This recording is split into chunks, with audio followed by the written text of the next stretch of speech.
Hey, everybody. What the fuck day is it today? Tuesday, Yeah, it's Tuesday. I think. We saw Ed Wood last night for like the 100th time. Yeah. Shit was awesome. Because I decided, for these live matinees, yeah, usually we try to do like a new or a new-ish movie. But then I was like, dude, we have this huge pile of movies that people have sent us. So Sophie sent us this one. Yeah. And I was just kind of like, and we only do one movie retrospective a week. And sometimes we watch an old movie and we want to talk about that, but I don't want to have to wait for like the Patreon vote to come out. So I was like, let's just say fuck it and we'll just talk about whatever. A lot of younger people have never seen this movie. 1994. This came out the year I got out of the service. And fucking Saad up in Saudi Arabia, I asked him, he'd never seen this movie. I told him about it. He goes, okay, I'll put it on the list. I got to see it. But it's a good movie. It's a fucking masterpiece about the legendary Ed Wood, which he is a Hollywood legend. Yeah.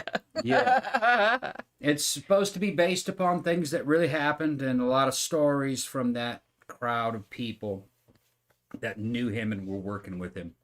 Of course, this is nothing is canonical when it comes to Hollywood legend or in Hollywood lore. But I think in general, my understanding is that in general, this movie is close to the truth. It's pretty much how it went. Well, what Tim Burton has said, and I should note, I actually didn't know this, but Tim Burton was not the original director for this. I think Michael Lehman, the guy that did Heathers, I think he was the original director, but then he had to drop out because he had to do something else. And Tim Burton didn't write this, but when he got his hands on the script, and I don't think I've ever heard of this happening, when he read the script, which was like the first draft, he's like, don't change anything. Yeah. I love it the way it is.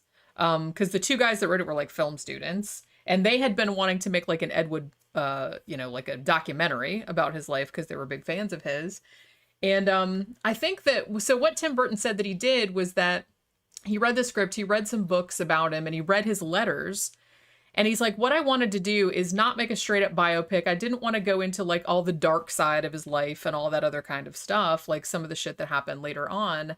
But, I think he had kind of a drinking problem and whatnot. He's like, I wanted this to be from as though you were seeing it through Ed Wood's eyes. He's like, because his letters come across as he never talks about anything negative in his letters. He's always very upbeat and he seems very genuine and everything is like kind of heartfelt. So he wanted to make like a more sympathetic portrayal that still had some, aspect of realism to it. You know what I mean? And he's like, plus I didn't want to like shit on the guy because everybody had been doing that like his whole entire life. And oh, he's the worst director of all time and blah, blah, blah. And he's like, that just wasn't anything that interested him, Yeah. He's like, I don't want to pile on. And he's like, and he just seemed like such an enthusiastic dude, like from his letters and stuff, that he wanted the movie to portray that.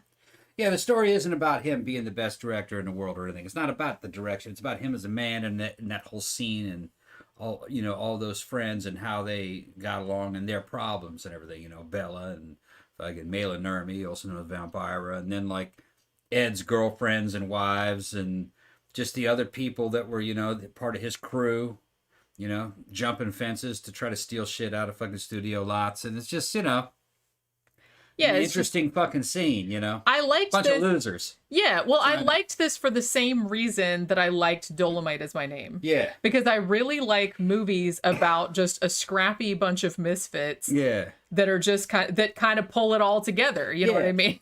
They weren't losers. They were underdogs. Yeah, that's what I mean. That's what I like about it. Trying to make something, and trying to get some success and get some status and recognition for their craft.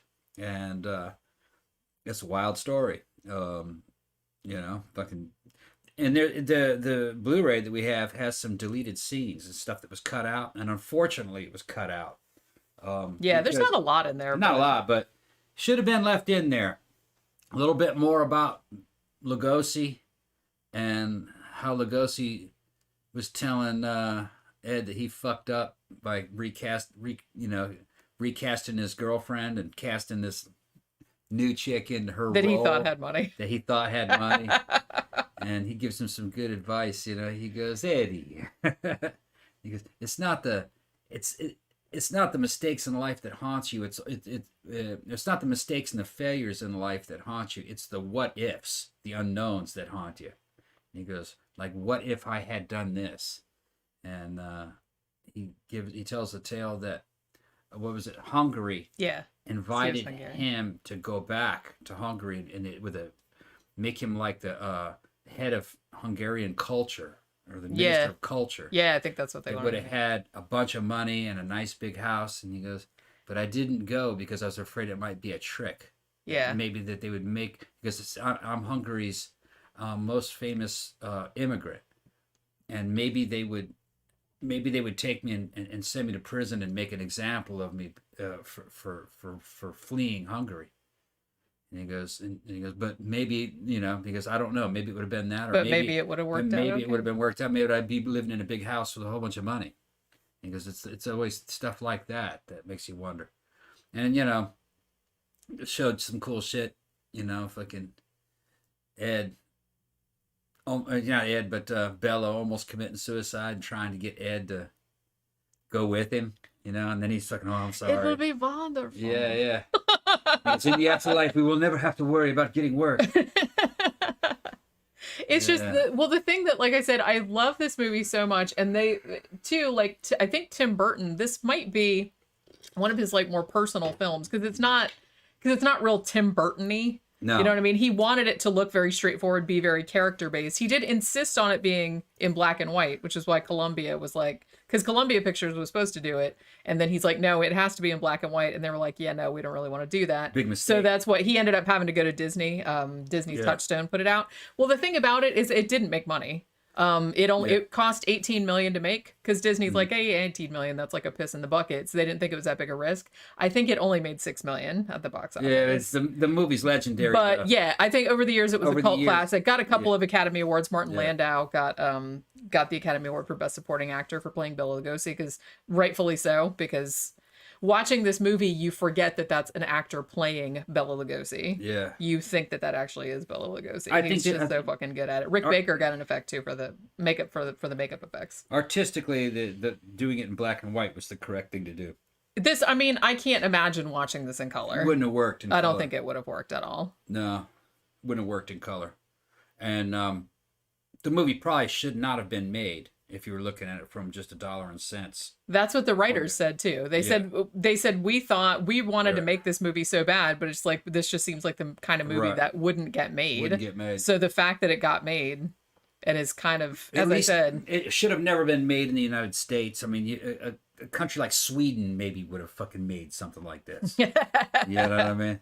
If they know who Ed Wood is in Sweden. State funds. They probably do. It may probably not as much as here. Yeah. But now that's the thing. If you live somewhere, if you don't know who Ed Wood is, or have never seen an Ed Wood movie, or don't really know that much about him, context, I don't know. I guess you can still enjoy the movie because it's still really funny, and it's like you don't. But I just kind of feel like you have a great appreciation for it if you've actually seen the actual movies that they're talking about. I think the reason why. Well, I don't think you have to know the movies, but knowing the movies helped. It really enriches I grew the experience. Up in California, and they played these on the fucking Saturday monster matinees, Ed Wood movies all the time. Yeah.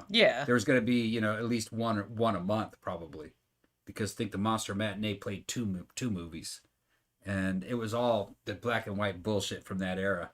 I don't know why. Probably because they didn't have to pay any royalties to show it. Well, yeah, because probably a lot of them were public domain, or they were super cheap. Yeah, and I can remember Plan 9 from Outer Space. I can remember Bride of the Atom. Yeah, Bride of the Monster. As it Bride of the Monster. That was on Mystery Science Theater, actually. I think it might have been season 4. All that, hunted like an animal, and all that kind of stuff, Hunted. Yeah. Despised. But they even made Mystery Science Theater jokes about him saying invented his own race of people. They always say race of people because that's race of people. A race of atomic supermen. Yeah. What was funny when you watched these as a kid is that they did have atmosphere. You did have the atmosphere you did have the feeling that you were watching something scary, but nothing ever scary happened in them. No. It's just that you had the feeling that you were watching a scary movie. But like I said, nothing scary happened. That's But you don't notice that when you're a Not kid. scary, but an incredible simulation of scary. Well, there'd always be like rain and lightning and the fucking and you know what I mean, like the credits on the intro and then the credits on the outro. You know, the end credits. The music and the fonts. It was like you seeing some scary shit, but nothing scary ever happened. No. But you didn't notice that when you were a kid.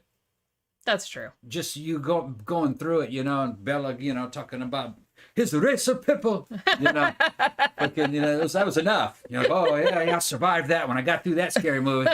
What's the next scary movie? I remember that shit. Yeah. I mean, I have the Ed Wood box set that has a documentary about him, and then it has Plan 9 from Outer Space, it has Glenn or Glenda, it has Bride of the Monster, and it has one other one. I can't remember what the other one was. Maybe it was shit. No, I can't remember. He made like a shit ton of movies. I mean, the thing about it is that the reason that I love this movie is, as I said, yes, some of the stuff is not entirely accurate, but I just really love the heartfelt.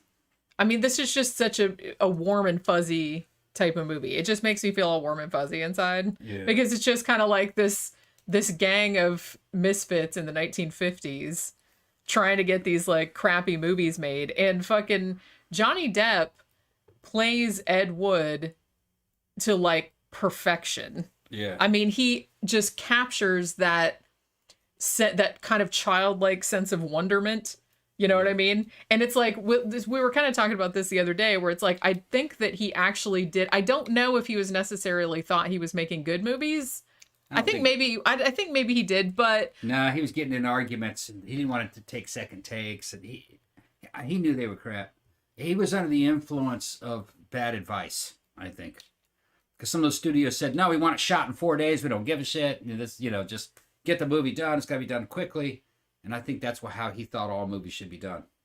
Yeah, maybe he thought he was doing it right. Yeah, he's doing it right because you could get it done in 4 days. So you had to do everything in like one take. You didn't have any permits or anything like that. Well, the one take thing, I think, had a lot to do with what the cost of what film was. Yeah.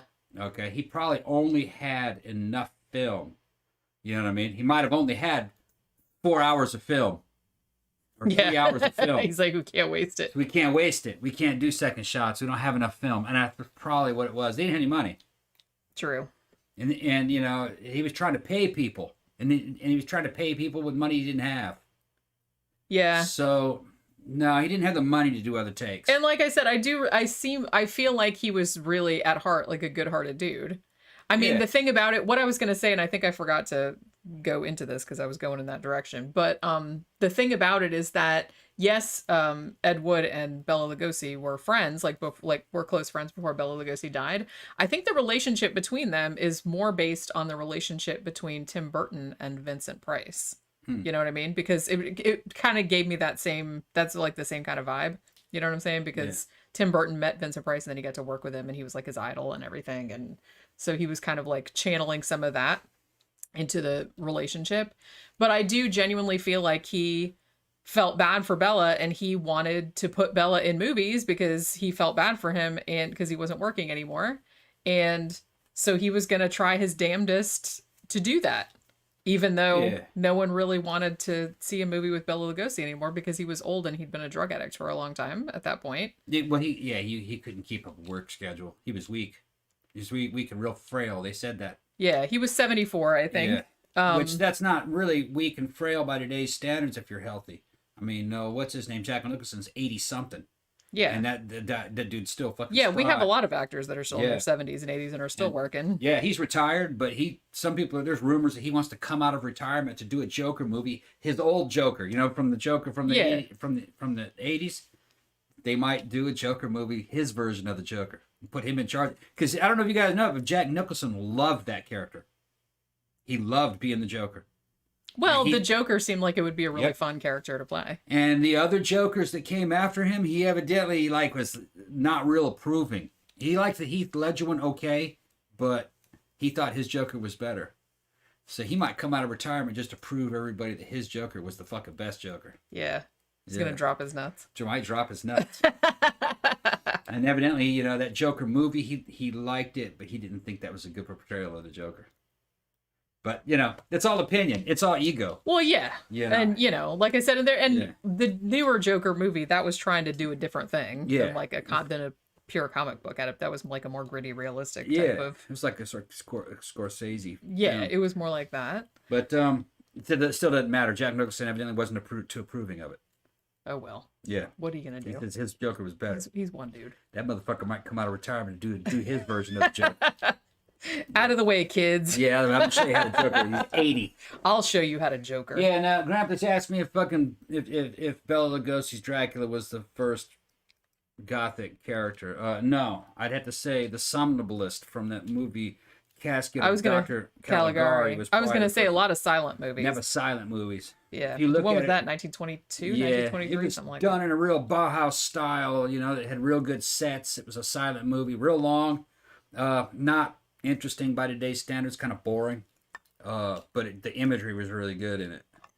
And no, I'd say he was probably pretty goth. And I'm telling you right now that I saw a silent adaptation of The Fall of the House of Usher from 1921, I want to say. Yeah. And one of the characters in that straight up looked like Susie Sue. So, had all the black makeup and because I feel like the silent era, I think that was where like a lot of the goth look came from. Yeah, I think so too. Like the eye makeup, heavy eye makeup and stuff. Yeah, because that's what they had like in the in the silent movie era. That's kind of what everybody looked like with all the heavy makeup and everything. All the clothes being kind of black and white. Yeah. Yeah.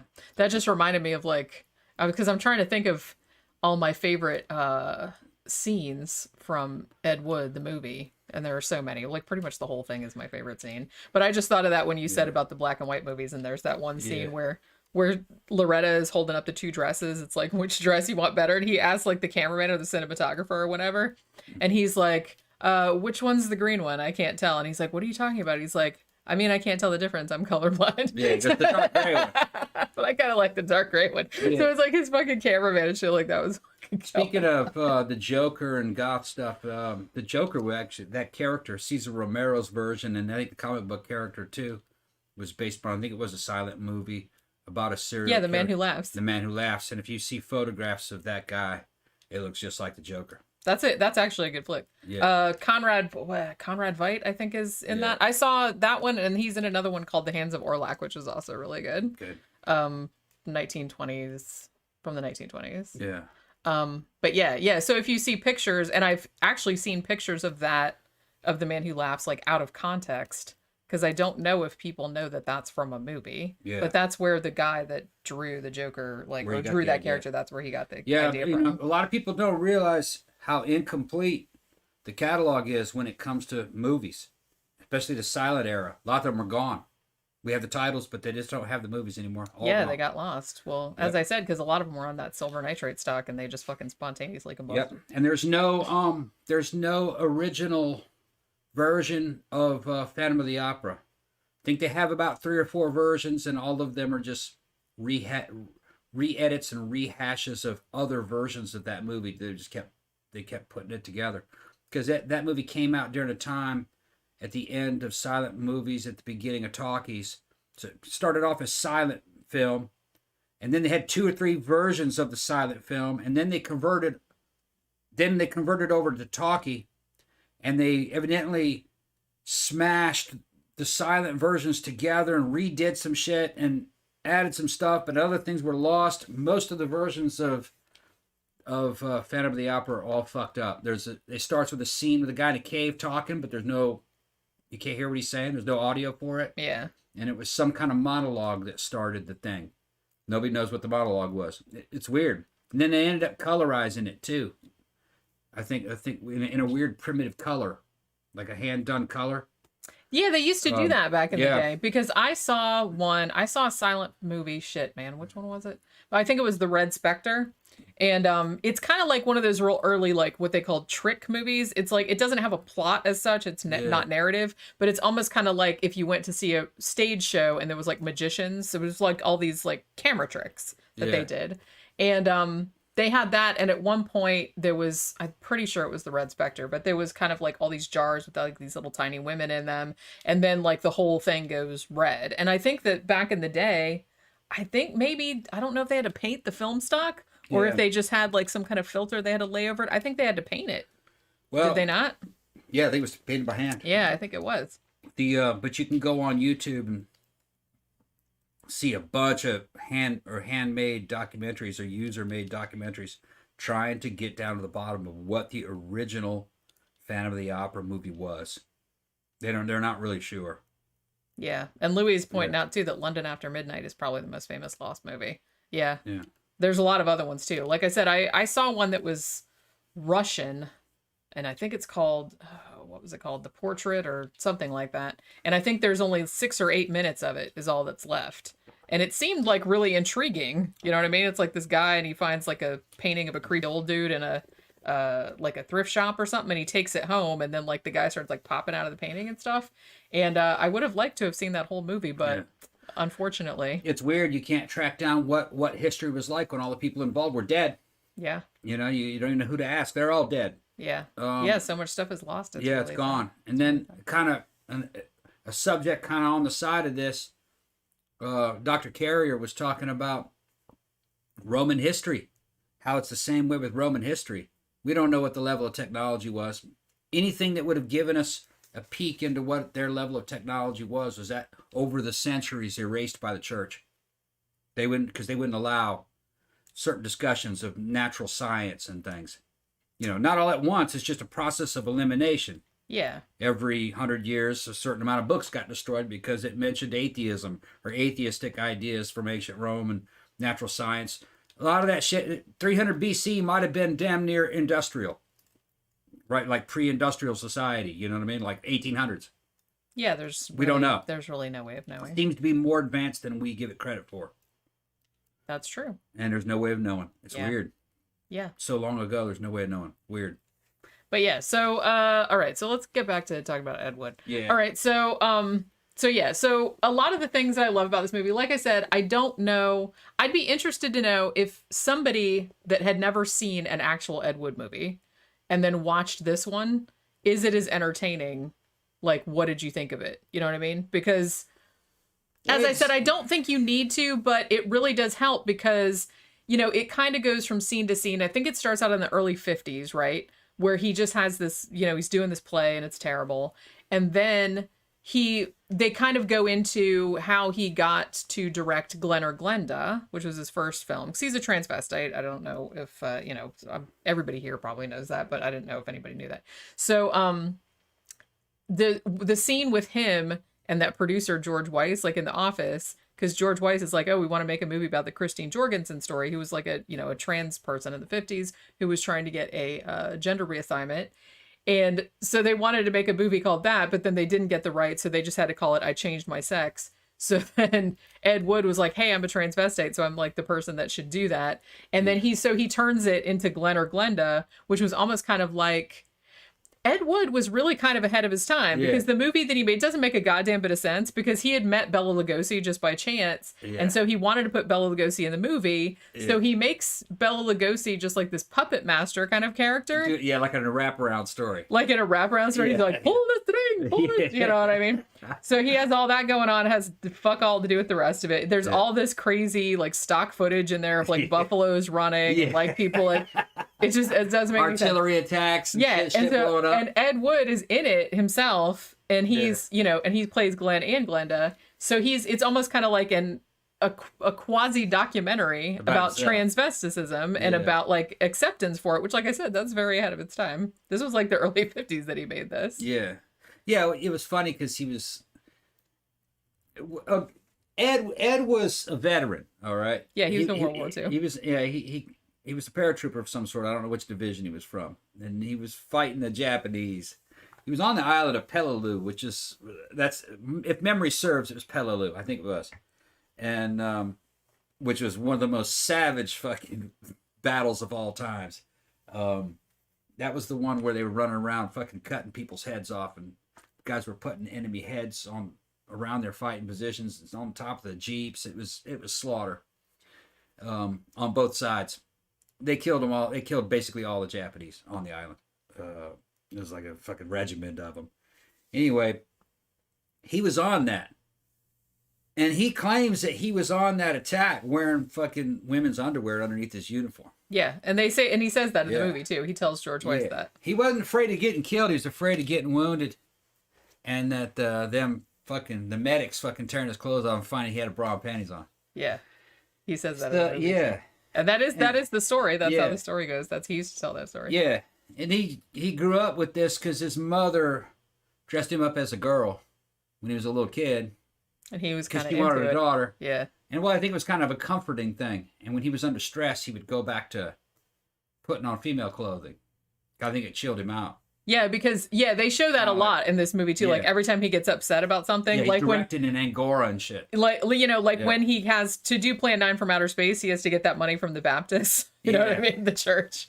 And they're like, that's a whole funny thing. Like they're trying to interfere and stuff because it's their money. They all have to get baptized and all this other kind of shit. But they're kind of trying, hey, we need to put this guy in the movie, and hey, we can't call it Grave Robbers from Outer Space, which was what it was supposed to be called. And he was just getting like so fucking stressed out about it. And he goes down to the, he goes in the other room and puts on like the Angora sweater and the wig and the pumps and everything like that. Yeah. And then he's all... And the guys that worked with him are like, are you gay? And he's like, no, I'm all man. I like women. It's just, when I'm upset, so when he was on, it's just, he was a dude who, he had this little quirk. And when he was under pressure, he wanted to put on women's clothes, and it fucking reminded him of being with his mom, being a boy with his mom, probably. Kind of like, what do you call it? Infantilism, probably. Like a retreat into infantilism. That's what maybe. I don't know if it's so much that. It was just something that he associated with comfort. Safety or comfort. Yeah, that's what I'm saying. It's a retreat into infantilism. It's about the same thing. Okay? Yeah. Comfort, going back to the womb.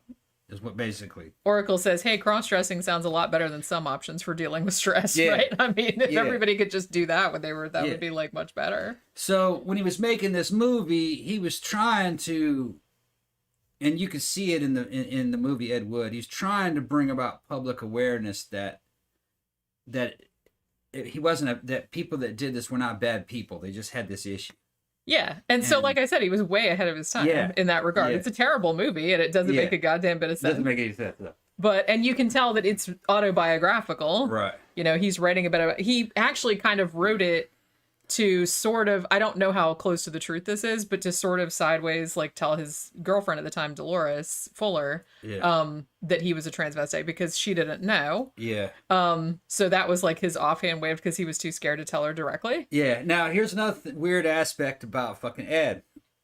Ed was he was super patriotic. He would have been kind of considered to be right-wing by today's standards, I think. He was fucking all about America, apple pie, red, white, and blue, and Chevrolet, and wearing Angora sweaters and being a transvestite. That was all part of fucking the freedoms of being American. And in these wraparound stories, he's always talking about the authorities. He deferred to authority and government authority a lot. It was just part of his nature. I think it's because coming out of World War II, the guys were very much oriented towards nation and government authority. And even the dialogue in the movies, I can remember him as a kid, and they talked about him here in the movies. They're always talking about how the authorities have now discovered that you are speaking the truth. So now everything's official. So everything had to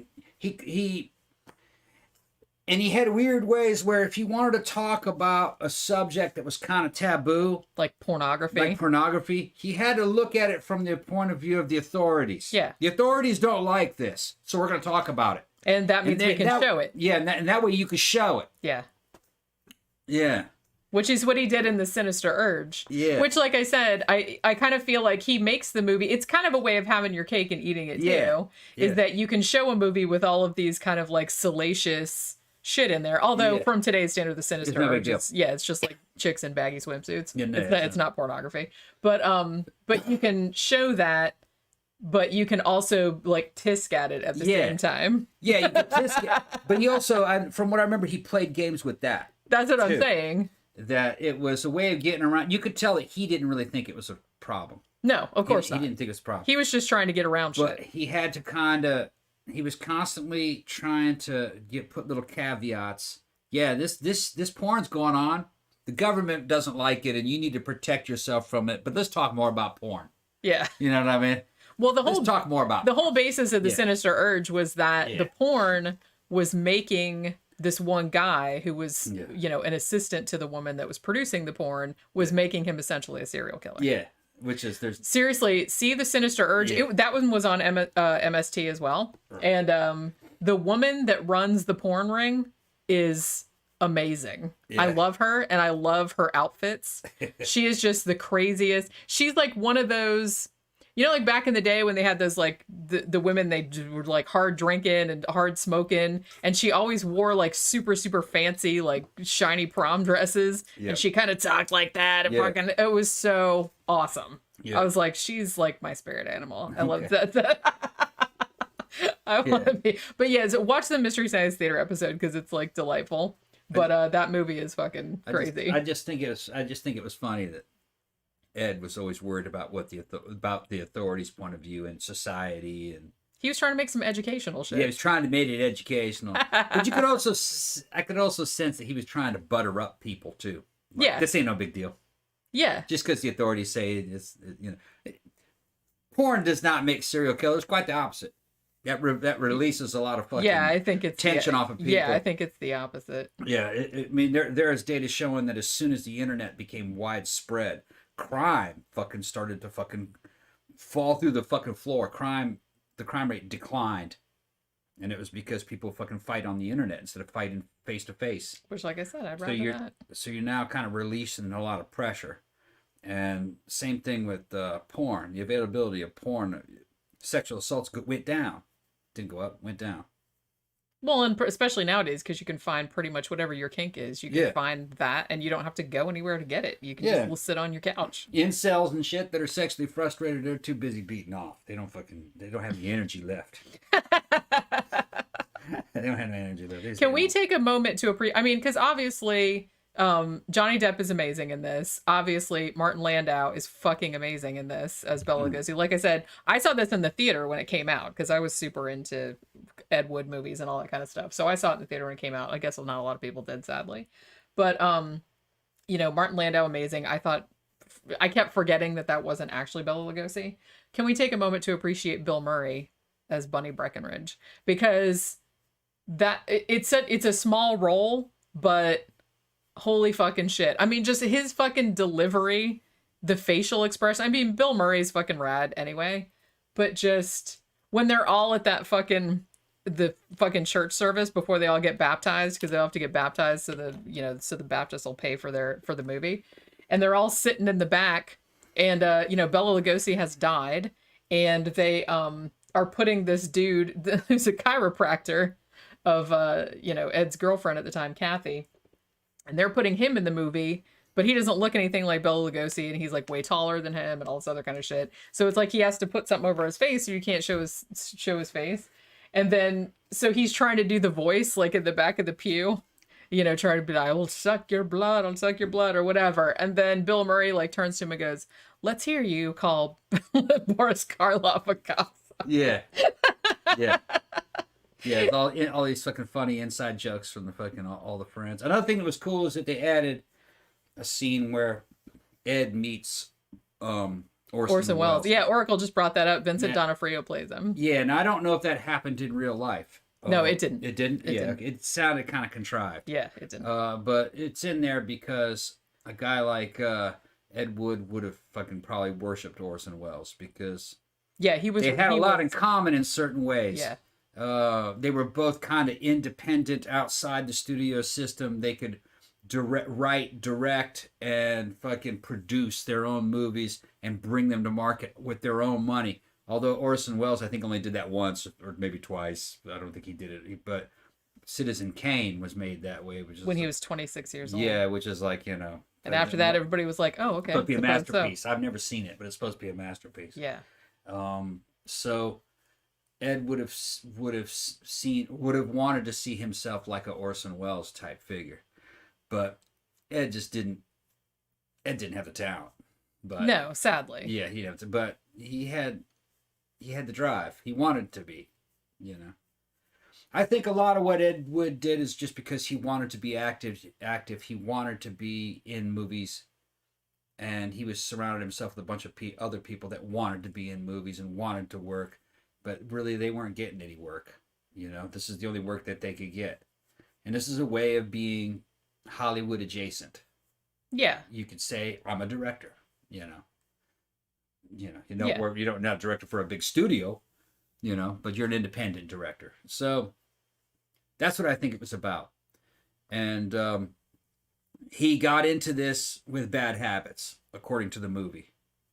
The bad habit of trying to shoot a movie in 4 days. Fucking terrible. Of not knowing much about the technical aspects Yeah. of how to shoot a film. Yeah, or how to write scripts. Yeah. Or how to write dialogue.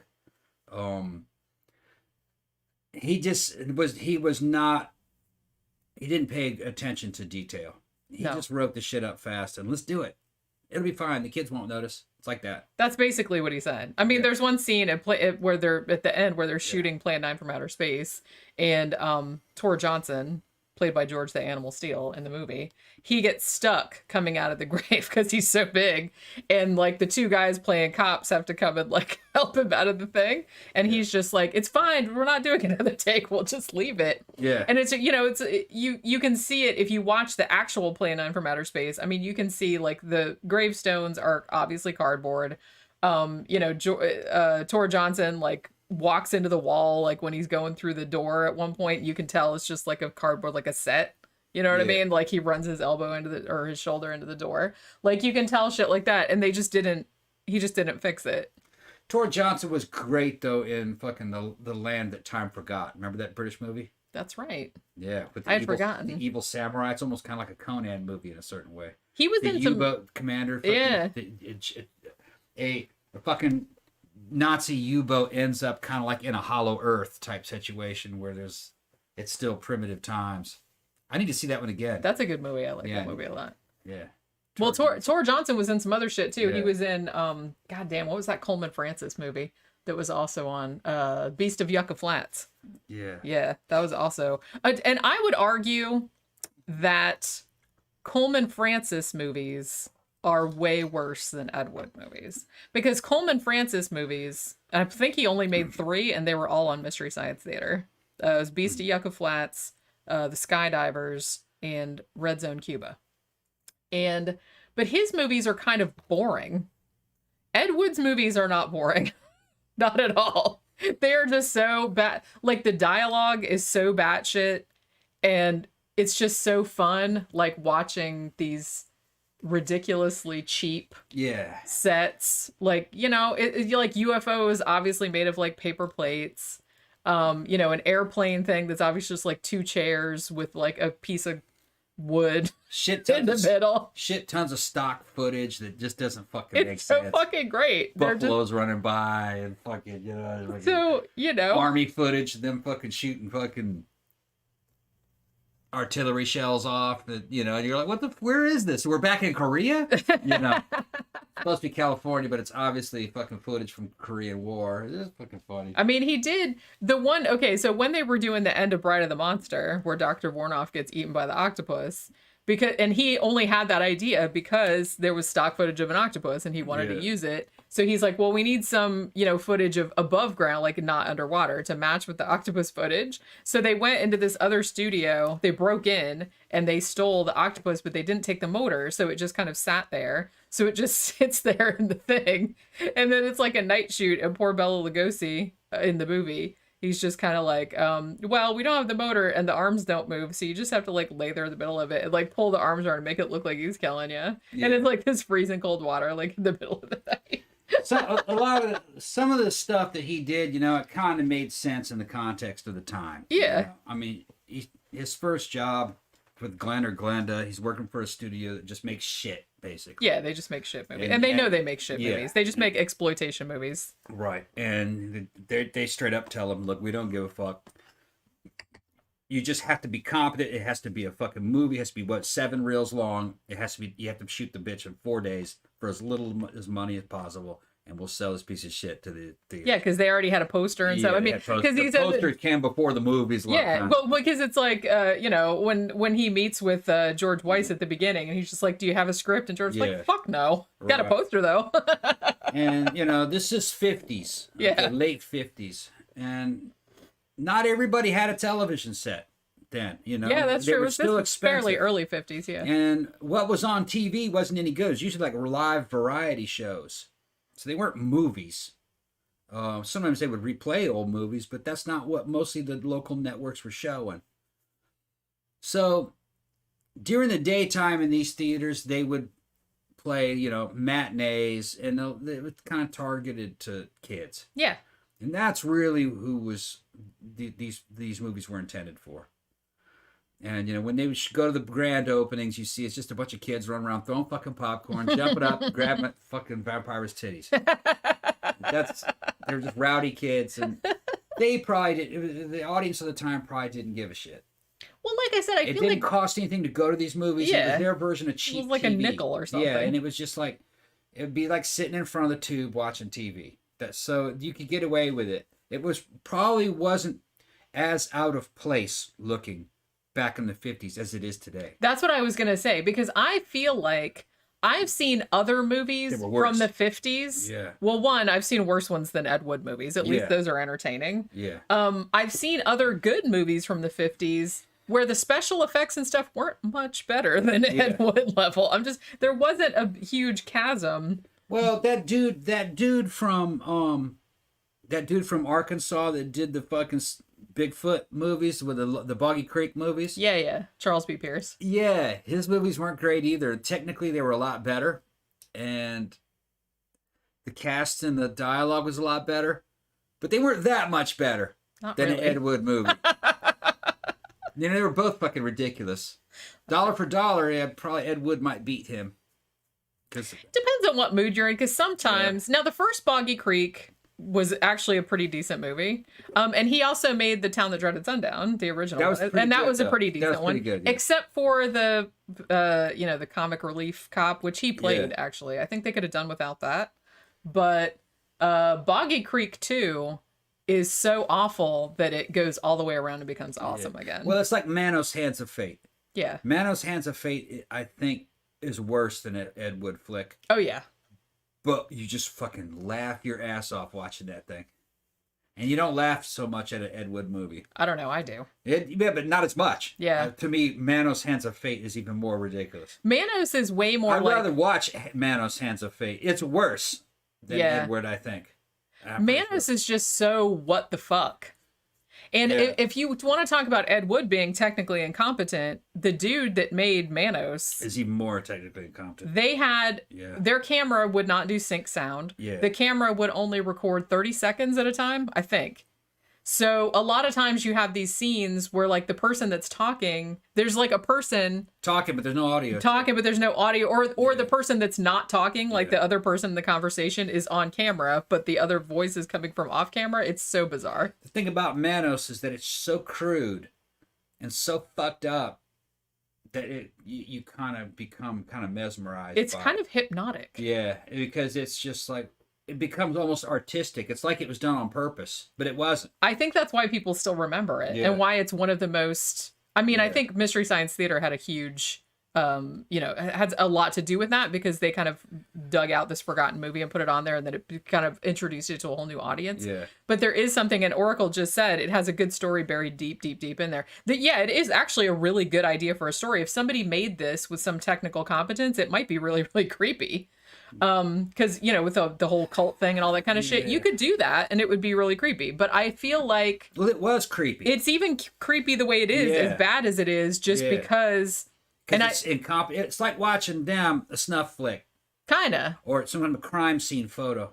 Well, yeah, that's films. And like I said, I think that when they did it on MST the first time, I think Joel summed it up like the best when he said every frame of this movie looks like someone's last known photograph. Yeah. That's exactly what the fucking movie looks like. It's surreal. You're not sure if you're not sure if this thing is taking the piss or not.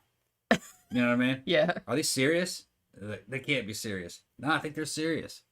They're trying to pass this off as a movie. It's that kind of shit. And some stuff I feel like it didn't translate because the first, like the character of Torgo. Yeah, they didn't translate at all. His legs. His legs. He just looked like he had big giant knees. He was supposed to have goat legs. Yeah, you couldn't see that though. But you couldn't see him because he had pants on, obviously. Yeah. But they didn't have the money to make him have goat legs. So they stuffed his pants full of a bunch of And stuff. if you had but it goat went down to legs, his knees. if you had goat legs and you were looking for victims, then yeah, you would have to wear pants over the goat legs because obviously if somebody saw some goat-legged motherfucker coming at you. My master says. Fucking ridiculous shit. It's a great, and I feel so bad because that dude like committed suicide not too long after that. Yeah, he was gay. He was gay. His dad Yeah, I kept don't know. fucking- I know some people have said, "Oh, it's because the movie was so terrible." I don't think the movie had anything to do with his it. dad I think kept fucking with him about being gay. yeah, I think he had other emotional issues, which is like I said, it's really really sad. I actually the dude that made Manos. He's dead now, but his daughter is still on Facebook, and she makes cloaks, like those black cloaks with the red hands on them. She makes those and sells them, like on Etsy. Yeah, she seems like a lovely person. He's the one that told me that the guy who played Torgo was gay. His dad kept fucking with him. Oh, okay, yeah. So that's why. Yeah, I knew I'd heard it from somewhere. Yeah, I told you when I was talking to her. But she seems. Did like she try to sell me the movie? And I said, nah, no thanks. Because they have a remastered version. She's like, oh, it must be remastered. And I know what she's talking about. Okay, but she thinks it's a great movie. It's not great in the way she thinks it is. No, the thing about it, and this comes back to Ed Wood again. It's like his movies are terrible, but people are still talking about them and they're still entertained by them. So you can't really say that they're terrible because they're still entertaining, right? Like I said, to me, like the worst thing that a movie can be is boring. Yeah. You know what I mean? Just don't be boring. Right. If it's going to be bad, at least be so bad that people just want to like fucking get drunk and watch the shit because it's funny as hell. You know what I'm saying? Yep. So I think that that's kind of what, and that's kind of what happened with the Ed Wood ones and why they've endured, I think, is because I think to a degree, he thought that he was making a decent movie. Well, you know what, though? They're the iconic low-budget 50s monster movie. Yeah. I mean, when I was thinking of that, when you think of a low-budget 50s monster movie, I would think of a certain damn vibe, and it ends up being some memories that I had of growing up seeing an Ed Wood movie. Now, if you having never seen an Ed Wood movie, will you enjoy this? Yeah, you would, because at the time I first saw this movie, I only vaguely remembered Ed Wood movies. I couldn't remember any of the stories, but I remembered the movies they were talking about. Yeah. Like the titles and like certain scenes, like them walking through the graveyard with Tor Johnson and Vampire. I remember those. Yeah. But I couldn't tell you what that movie was about. So no, you don't have to see the movie Ed Wood movies. I'm still not even really sure what that movie's about. The most important part of those movies and the most memorable elements in those movies are shown, reenacted in this movie. Yeah.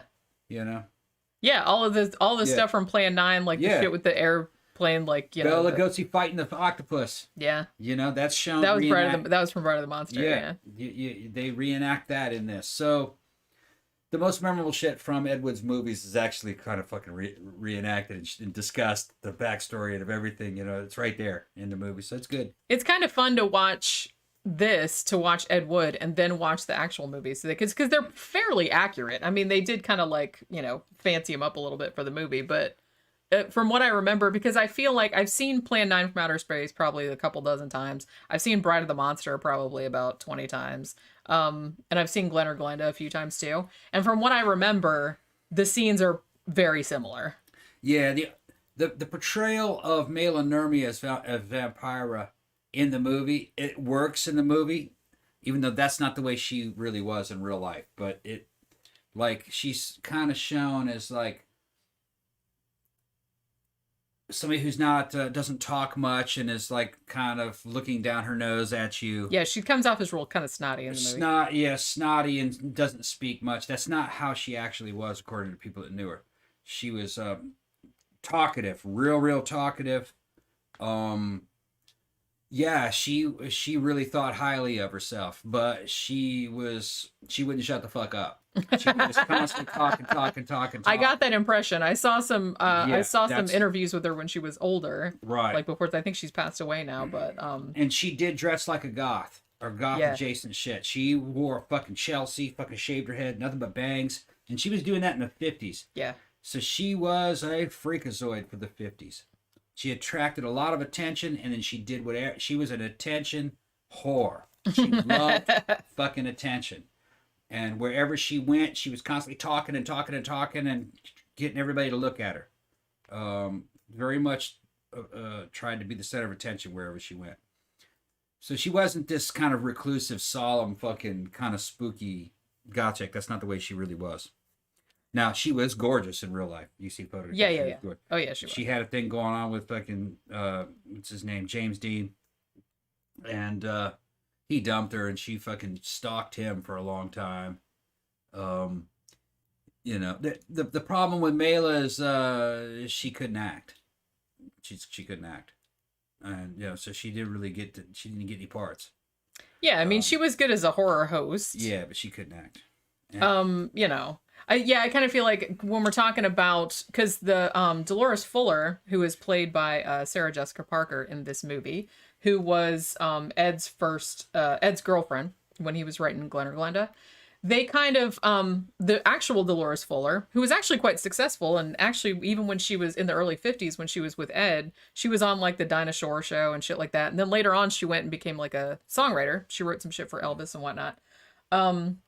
So they kind of portray her a little bit negatively in this movie. I feel like she's kind of seen a little bit of bitchy, but I feel like she's bitchy, but she's justifiably bitchy. You know what I mean? Because she does do a lot of work for him, and you know, he's not getting anywhere, so she's getting frustrated. You know, and he does write her parts and all this other kind of stuff. So I kind of feel like they did talk to the actual Dolores Fuller, and she said, well, that's not what I was like, but she liked the movie anyway. Yeah. She's like, even though it wasn't accurate. Well, I think they wanted to give the characters some personalities that could play off of one another in a cinematic. And I think she got that. She was like, you know, that's not really what I was like as a person, and that's, you know, but I really do like the whole scene where you know, because he had cast her, he was going to cast her in, you know, in Bride of the Monster, which is called Bride of the Atom then. So she was going to be like the main character. And then he didn't have the money for the movie. So he meets this other woman, Loretta King, like in a bar or something. And he thinks, erroneously, as it turns out, that she's some kind of heiress, that she has all this money. And he's like, oh, I can talk her into, you know, funding the movie. And she's like, well, I have to be, you know, the lead role. So he's like, okay, thinking that she's gonna put up like $60,000 or something like that. But then, so then like him and Dolores get into this huge fight because she was supposed to be the lead, and she's like pissed off, and she got relegated to the fucking file clerk part. So that whole fucking fight they had where she like throws the fucking cast iron pan at his head and shit like that, that was like super funny. And then like it turns out too that like Loretta had like $300 and that was it. Like she didn't have the money. And I've actually seen, so now I think of that scene in Ed Wood every time I see Bride of the Monster, because they reenact the scene, like the one scene where they're together, and it's just like so funny. I know that's probably not exactly what happened, but it's still funny. And I still love that line where he first meets her in the bar and the waiter comes and asks her if she wants anything, and she's like, no liquids. Yeah. I'm terribly allergic to them. Yeah, it's making a goddamn sense. No liquids. Me and my friends used to like quote that to each other all the time. No liquids. I'm terribly allergic to them. There's just so many fucking great lines in this. And it's like when we were watching it again last night, I was just like cracking up all over again. I had forgotten how much I love this movie. But yeah, so if you haven't seen it, you really, really need to see it. And go watch some Ed Wood movies too, because those are super entertaining. Yeah, the Ed Wood, this movie, it's a masterpiece. Yeah, it's fantastic. It's so funny. It's beautiful to look at. Say probably one of Tim Burton's best movies. Yeah, I would argue, because I think when we were doing the Beetlejuice review, I think I said, oh, this is, you know, Beetlejuice is probably my favorite Tim Burton movie, but I don't know. Now that I'm watching Ed Wood again, I'm like, maybe. I think Ed Wood's better than Beetlejuice. I think Ed Wood might be my favorite. I think it's even better than Mars Attacks. I think it's his best movie. We need to watch Mars Attacks again. I think that's on YouTube for free. There's just something about Ed Wood. It's just more informative, more memorable, more cultural. It's just more cultural significance. You know what I mean? Because it's talking about a guy who really lived and what his life was like, and certain characters, you know, Hollywood characters, what they were like, and it's just, this movie will stand the test of time. And I really, really love, because I really love old Hollywood shit, and I love, you know, like 50s. Yeah. old 50s horror movies, and like I love the old, Universal movies. So this is kind of like right in my wheelhouse, you know what I mean? Like this kind of stuff. So yeah. What? Oh, I No, thought no, I'm taking a breath. I can't breathe. No, you I can't. can't breathe. No, I thought you were gonna say something else. Uh, You seem like you were. Probably another one that kind of reminded me of this, just because I don't know, the tone and it being black and white would be The Loved One. We really need We gotta to. get that. We need to do that one. Yeah. I'm gonna write it down so I can remember. That shit's expensive to Is get it? the Blood Run. Yeah, I think the Blu-ray was like $40 last So time. it's nowhere you can't stream it or anything. Can we stream I it? want to own it. Oh, okay. I want to own it. That's a fucking classic. I'm just saying, like for review purposes, Yeah. maybe we could stream it. And it's a someplace. forgotten movie. People don't know that. I hadn't even heard of it, and I'm like way more into movie shit than It's he the is. only movie I was able to show her. She's like, "How I didn't know about this movie?" Yeah, it just completely slipped movie through is the fucking cracks. is goth as fuck.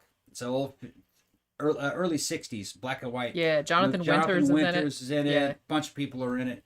About this girl that she's fucking. This guy meets this chick who she's just hot as shit. And she's like this weird goth chick that works in a damn cemetery, and she's a beautician in a mortuary. Yeah, she like She makes does the all corpses the look faces. pretty. Yeah. And he gets into this relationship with her, and he ends up falling into the funeral business in a theme park cemetery. Yeah, it's like a dark comedy. Yeah, and he just finds out how weird these fuckers are that run this damn cemetery, and how it links so in good. with the government and fucking the space race and fucking, which is weird shit, man. Funny. It's super weird. Yeah. And like I said, I do kind of feel like it's forgotten about. Yeah. Because it's a very, very strange And movie. she lived on that. Remember, and he goes to her house, and she lived in one of those fucking Hollywood houses on the side of a fucking hill, and it's fucking teetering, getting ready to collapse That's and slide right. down the hill, and she's fucking swinging off the back porch, and the fucking house is going. "Arr, arr." He's going, whoa, whoa, and she's totally just blissfully unaware of this fucking house falling. And then and it turns out she's like she kind of likes the thrill that it could fall at any minute. Yeah. It was just weird. Weird movie. She's a daredevil. Yeah. There was a lot of weird movies back in the day that I kind of feel like are forgotten a little bit. Yeah. Because I was thinking, for some reason, I was just thinking of one that I watched the other day. I think it's on Tubi, called Spider Baby. Yeah. That had fucking Lon Chaney Jr. I feel like Lon Chaney Jr. was in it.